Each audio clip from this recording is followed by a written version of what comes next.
ya kamata da mata tun da suke nan gurin nan ya kamata wannan ɗabi'a za ku koya ma ɗanku ko yaro tun daga cikin gida. Amma tun yaro yana ɗan ƙarami an fara masa wani aski a wurin babin ya dawo da wani aski an ɗan bar wani ɗan gashi culum a nan to ki fara sani ko ka fara sani an fara koyawa ɗanka iskanci. Don ba abin da muka gada ba ke.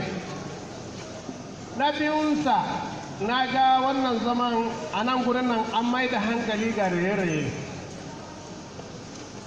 An yi wasanni da yawa a nan gurin nan. Amma wani wasan da aka tashi aka kawo wannan wasan in ba don mun tare wani dattijo ga shi nan ba shekarar shi 70 in ba don mun danne shi ba mun ga ya tashi yana rawa a cikin wannan gurin nan. Me ya kawo wannan dalili? Dalilin an ɗauko asalin abin da ya sani. Ni kan kaina yayin da na ɗan fara jiki na fara an kirra wannan na wani ne yake ɗan daddanne ne ce wani muyal kaɗan yi haƙuri kaɗan. Saboda me an taɓo asalin.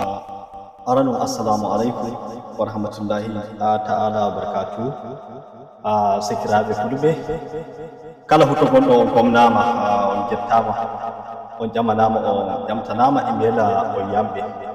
Miɗon yetta on sanne kala no fulɓe yi'iraymi ɓe ɓe fini ɓe darani fulako Allah wallito en. Nam on gi'ami tiggi lehol meto Alhaji Bello Boɗejo bolde makko. Nam wodi ko ɗan gimi mi yewta seɗɗa fi fulal ɗo laamiɓe meɗen Nigeria wona Alhaji Bello Boɗejo tan laamiɓe fu Nigeria ni lesdi Nigeria. So Alhaji Bello Boɗejo dey mo kala koye andi fullo darniɗo fulaku. So en godi caɗanɗe goɗɓe mbi tampedam nder lesdi Nigeria ɗum hana tampe. So ko ɗum gimmi yo Allah leñaako yerɓanoyam oɗo natal o yaha to hani o yaha o yaha to laamiɓe meɗen laamiɓe fulɓe ɓen andi e fulfulde kuma fulfulde yoyɓe to yoyɓe.